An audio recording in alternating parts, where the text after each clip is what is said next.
meet you where you been. I could show you incredible things. It's Nicole. So last time I did a makeup video, and this time I'm gonna do more of like a talking educational video, and I plan on kind of alternating like that. So today I'm talking about mental illnesses.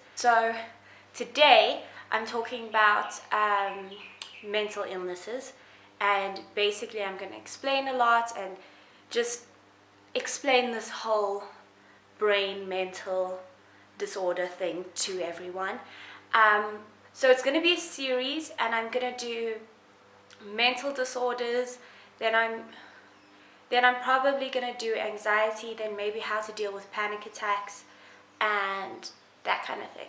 So I am going to carry on, and please let me know in the comments below if you want me to do like another one just on anxiety. Cool, let's get started.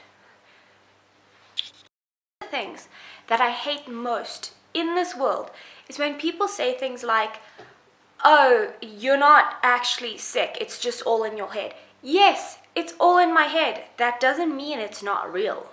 There are so many ways that a mental illness can kill your life, kill your soul. And I don't think that everyone really understands that or knows how bad it can really be.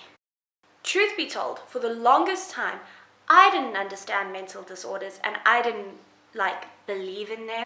I remember when I was a little kid, my mom wanted to take me to a psychiatrist, and I started crying. I was having a heart attack. I kept going, Mom, I'm not crazy, I don't want to go, I'm fine. I remember when I was a little kid, my mom wanted to take me to a psychiatrist, and I started crying. I was having a heart attack. I kept going, Mom, I'm not crazy, I don't want to go, I'm fine. Something that I will never give up on is trying to explain to people that you do not have to be embarrassed about having a mental illness, okay?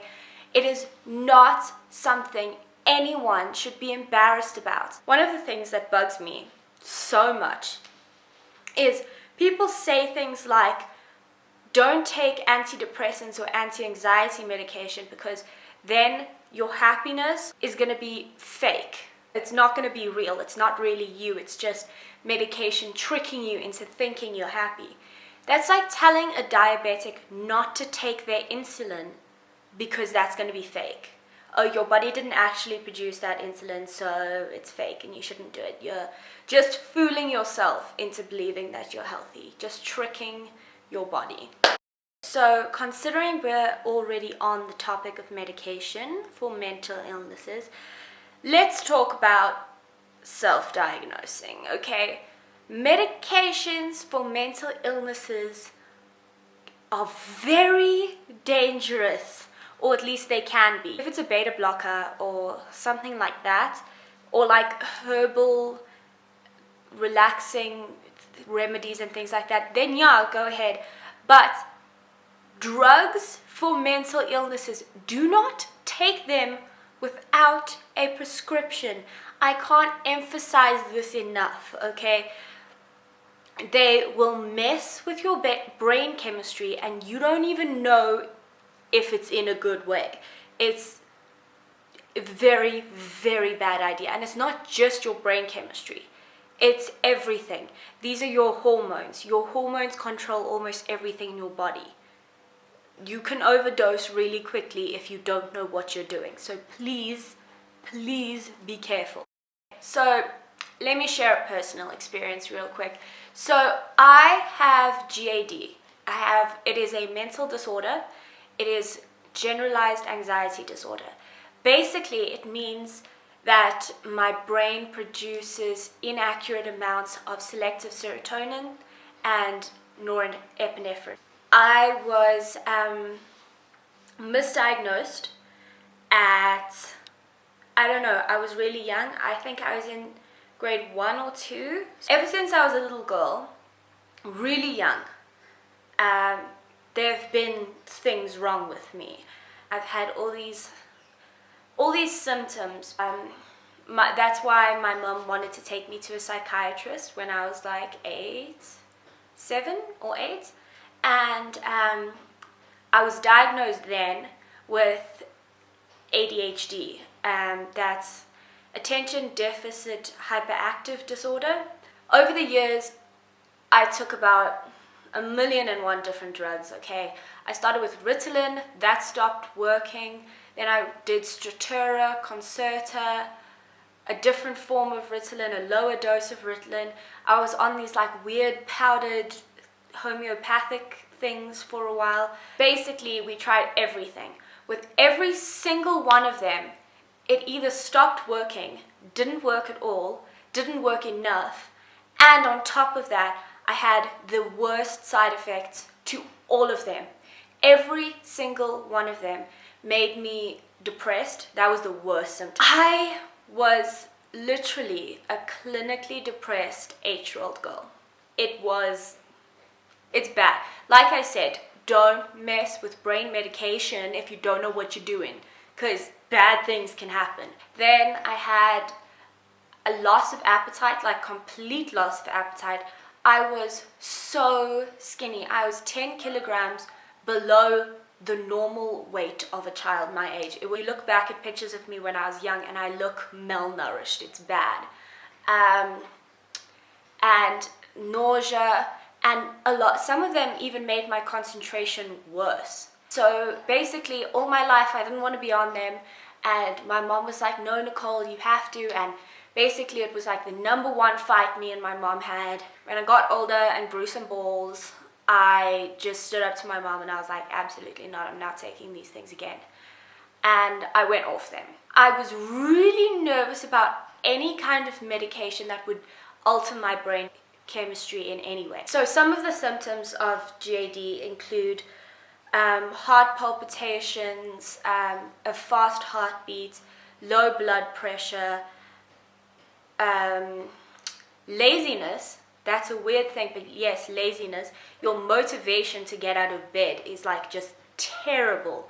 Concentration is one of the biggest things that goes. OCD, paranoia, and phobias. And I realize those last 3 are actually mental illnesses of their own, but they're also symptoms of GAD. It's fascinating. So basically, ever since I was a little girl, I had these things, okay? Like, I've always been very meticulous and OCD about things. My biggest phobia was spiders. I had severe arachnophobia, to the point of once I saw a tiny little spider in my room and I refused to sleep in my bedroom for another 3 days. Every single night, I would have to go to my bed, pull all my sheets off my bed, put all my sheets back on, go get water, get into the bed, and turn off the lights and sleep.